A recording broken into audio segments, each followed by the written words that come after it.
Alah Encik, Encik, jangan cakap saya seorang Encik. Kakak kawan saya sekali Encik. Semua ada Encik.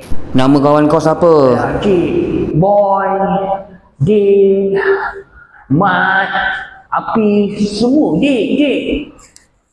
Diorang ada barang juga ke? Dia orang ada barang juga Encik. Alah, takkan saya seorang Encik. Saya nak teman juga Encik.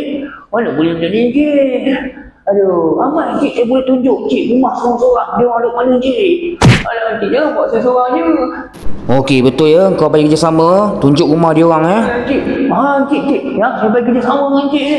Ambil Encik Encik. Betul. Kau tak nak bagi tahu. Kau ambil dengan siapa? Encik.